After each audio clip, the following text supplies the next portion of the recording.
Как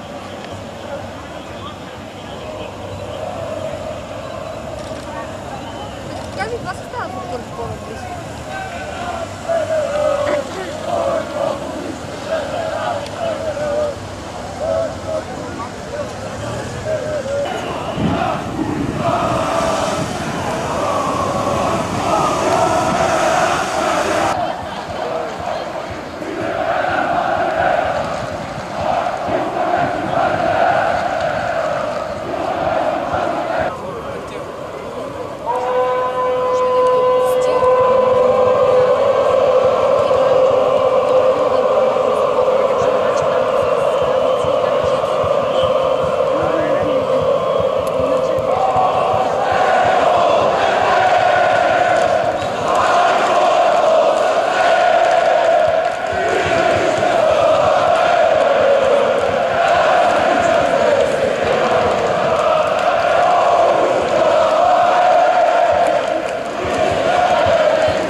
Момчета, обърнете всички транспаранти насам, понеже медиите са от тази страна, нека се четат, обърнете ги насам.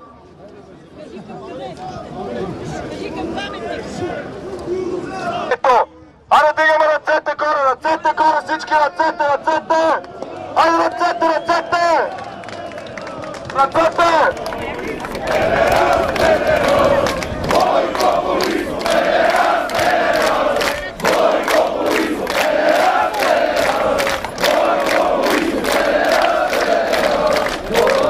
Ръцете горе всички, айде ръцете!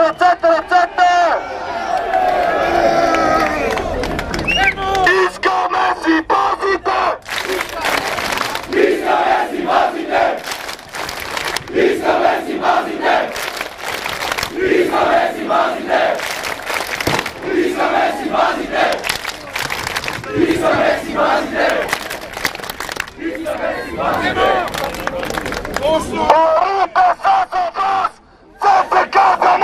Парите са за вас! Те сега за нас!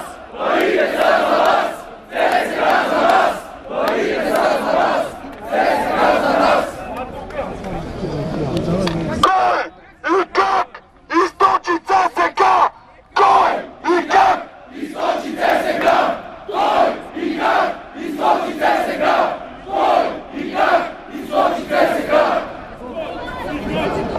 Справедливост за ЦСК!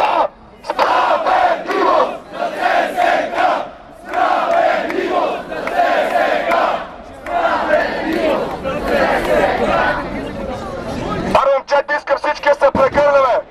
Момчета и момичета, всички искам да се прегърнете! Всички искам да се прегърнете! Всички цели пушнат, прегърнете се! Искам всички да се прегърнете!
Здравейте, армейци! Изключително съм горд, че съм част от вас. Днеска на този митинг, шествие, организиран в името и бъдещето на ЦСК.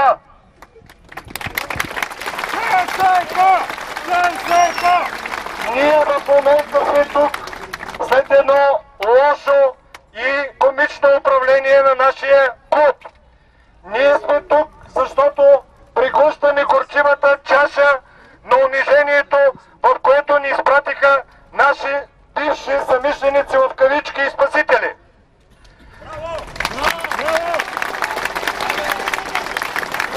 Ние с достоинство пием горчивата чаша на ситуацията да се развиваме в момента като аматьорски клуб. Ние нямаме никакви претенции в това отношение към който и да е било. Ние обаче искаме да продължим нашето съществуване в В аматьорска футболна група, без да ни се прече.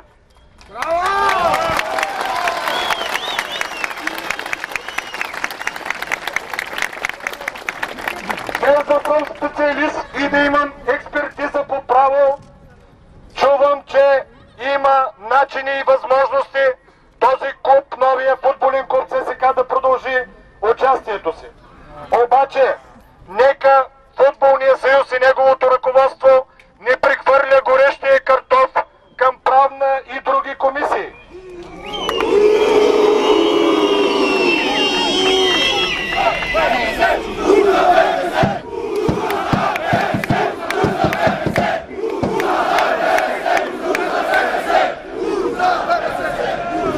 Решаването на въпроса, свързан с нашия клуб, зависи само и цяло от добрата воля на изпълкома на Българския футболен съюз и неговия президент.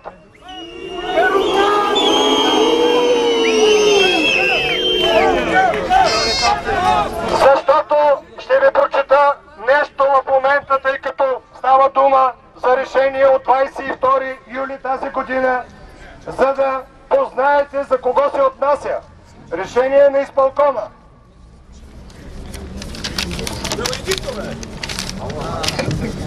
което гласи следното: ново създаден футболен клуб, включително чрез отделени или разделени, участва в областно първенство на Българския футболен съюз в Б областна група. Представете си, по местонахождение на седалището си. Когато в структурата на областното първенство няма Б областна група, участието е в А областна група. Задавам въпроса: според вас, за кого е създаден този член? Няма да ви давам жокер. Бойко Борисов, педераст, педераст! Бойко Борисов, педераст, педераст! Бойко Борисов, педераст, педераст! Бойко Борисов, педераст, педераст! Ръководството на Българския футболен съюз и неговия президент вече дълги години ръководят българския футбол към светли бъднини и докараха националния отбор до 71-то място в ранглистата на FIFA. Сега те по този начин, същия ръководейки, искат да унищожат нашия клуб. Ние обаче искаме от тази висока трибуна да им кажем, че това няма как да стане. Защото, виждайки този ентусиазъм пред себе си, виждайки огромната симпатия и любов към нашия клуб, както и стотиците хиляди, които ни присъстват в момента тук, а са в провинцията, ще дадем възможно най-силния отбор това да ни се случи.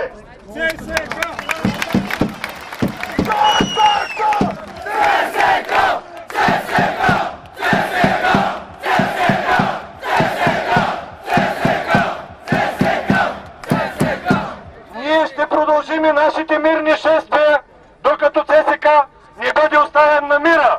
Не само мирни, папа! Айде, ръцете горе, ръцете, ръцете! Искам да ви кажа нещо много важно. За първи път от новата история на ЦСК днеска, ние, заедно с обединените спортни клубове, показахме, че ЦСК е една много голяма единна организация. Нашата бъдеща политика ще бъде към обединяване, защото ЦСК е велика организация. Заедно с нашите опоненти от Левски, в времето назад,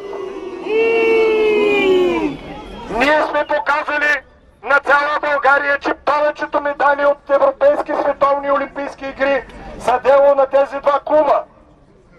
И в тази връзка българския спорт не може да съществува без нас, защото българския спорт върви към провал. Конкретно за футбола мога да кажа: вие и днеска доказахте, без да има официална среща в аматьорската футболна група, че ние сме достатъчно много и повече от мачовете в професионалния футбол, за което искрено ви благодаря. Винаги верни! Винаги верни! Винаги верни! Винаги верни! Винаги верни! Винаги верни! Българския спорт няма бъдеще без първия клуб в България, доказал и прославил името на нашата торта България из Европа и по света. И в тази връзка искам да кажа на нашите опоненти и колеги от Левски: не се радвайте за моментното положение, в което ние се намираме.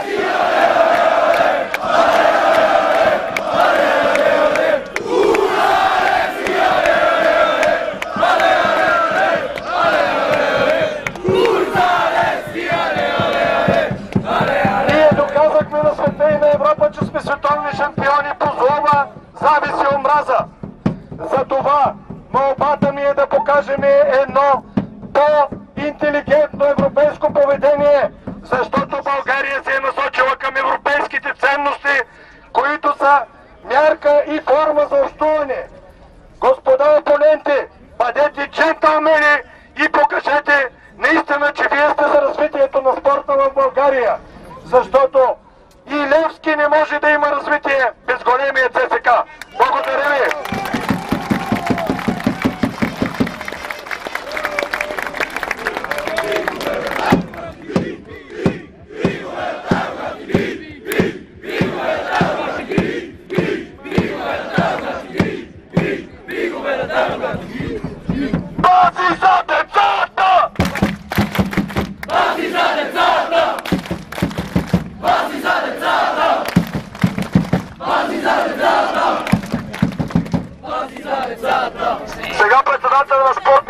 Обединен спортен клуб ЦСК, иска и той да ви каже няколко думи.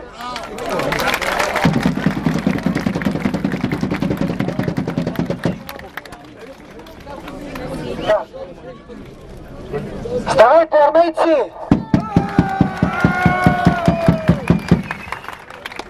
Неописуемо е да застанеш пред хилядите армейци, тези, които са прославили България по цял свят.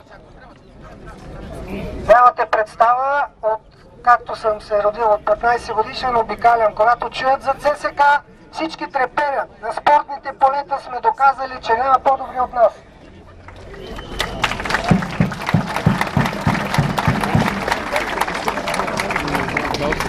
Днес е денят на ЦСК. Това е нашия ден.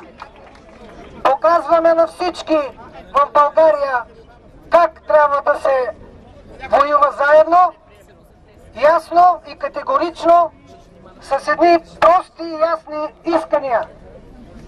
Само погледнете плакатите, всичко е казано.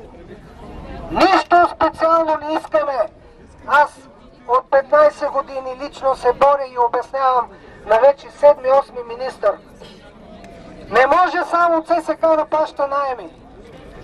Не може да затворят хиляди дека на бази горе и да ги оставят да се рушат и да нямат отговор защо изгониха клубовете на ЦСК.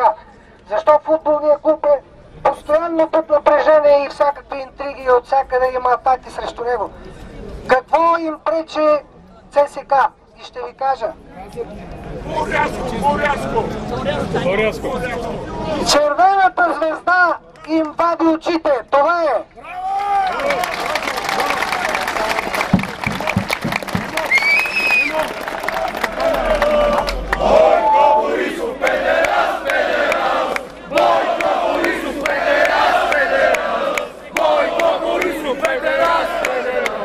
Момчета, аз ще ви кажа едно друго нещо. ЦСК е единственият клуб, който си плаща найми за стадионите и за базите. Единственият клуб в цяла България.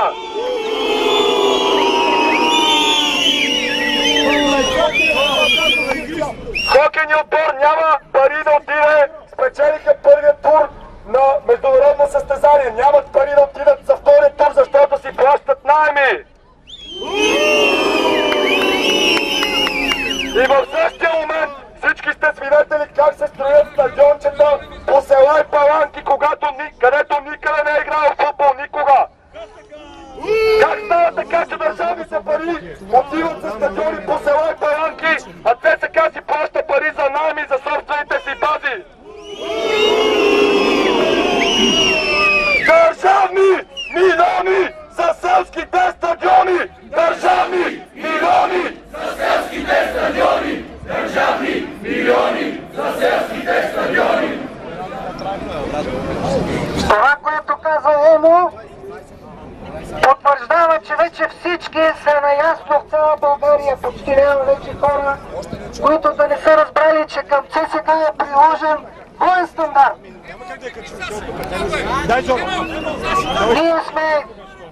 Ние сме тук, за да покажем, че сме заедно и няма да се откажем, докато не стигнем до победа в крайната ни цел. ЦСК да заеме отново своето място в България и на световните арени.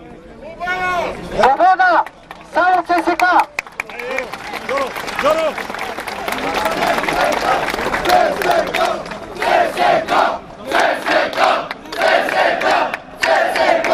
Давам думата, ако обичате за внимание, давам думата на поета и големия български журналист и наш фен Румен Леонидов.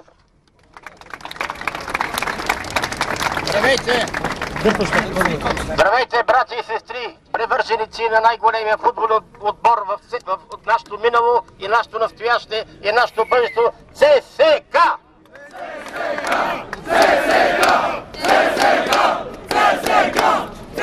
Много сме и тук отново личи колко сме единни. Това е много важно. Тази мирна сбирка, демократична, разрешена, доказва, че нашето търпение не е изчерпване. Искаме едно оставете ни да играем, оставете ни да дишаме, оставете ни да ви побеждаваме, оставете ни да вкараме нови играчи в националния отбор. При този треньор, при това ръководство, ние изградихме, въпреки униженията, един прекрасен състав, който мачка подред. И това дразни явно много хора задкулисно. Долу мафията България! Оставете ни, защото това е последното предупреждение. Само ЦСКА! Само ЦСКА! Само ЦСКА! Няма стрим. Само ЦСКА!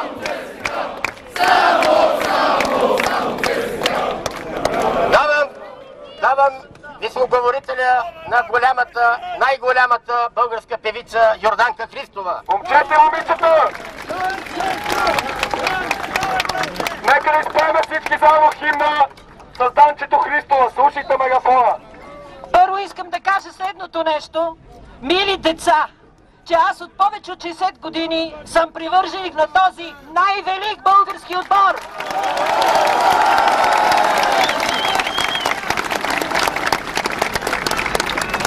ЦСКА ще го бъде и както казваме всички, ще мачка наред, но сега искам заедно с мен да изпеем великия рефрен. Сърца червени, сърца милиони, на шампиони, само ЦСКА. Сърцанко на върха е само ЦСКА, ЦСКА, ЦСКА. И сега шампион е ЦСКА, и преди, и сега шампион е ЦСКА, и преди, и сега шампион. Нека да завършим. Преди всичко ние сме българи. Отстояваме нашите позиции. Нека да завършим с химна на България. Всички дружно да го изпееме.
Брати и сестри, скъпи армейци, ЦСКА! Искам да ви кажа следното. Ние си искаме базите, ние искаме равнопоставеност, ние искаме справедливост за това, което ето от тази сграда се случва на нашия клуб. Въпрос е, ние днес трябва да подкрепим това ръководство.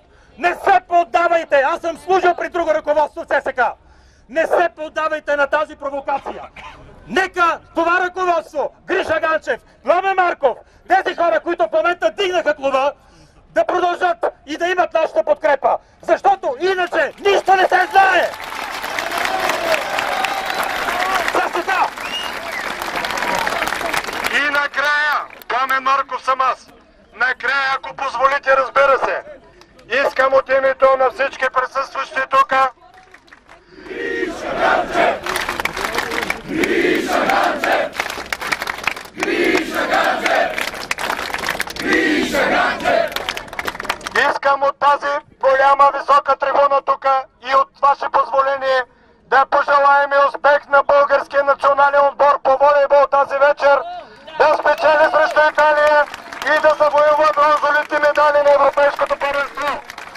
Защото в момента това е може би единственият светъл луч в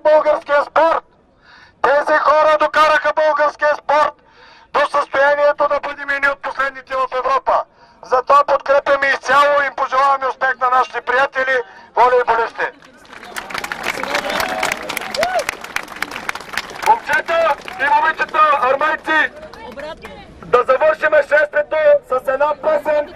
Искам всички да дигнем ръцете горе. Целият площад, ръцете горе! Айде всички ръцете, ръцете, ръцете! Червени сме! Първи сме! Само ЦСКА!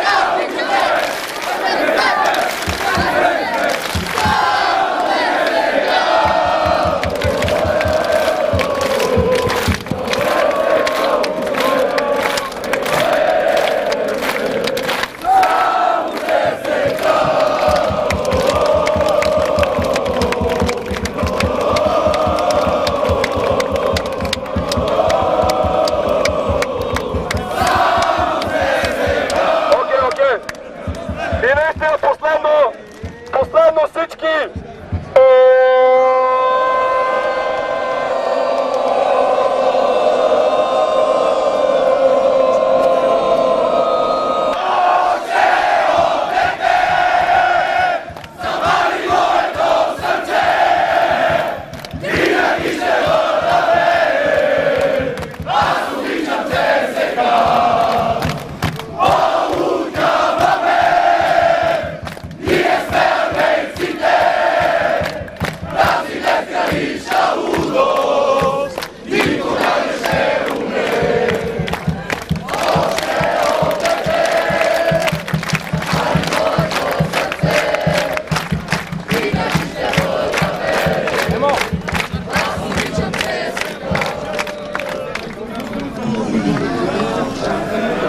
Bravo.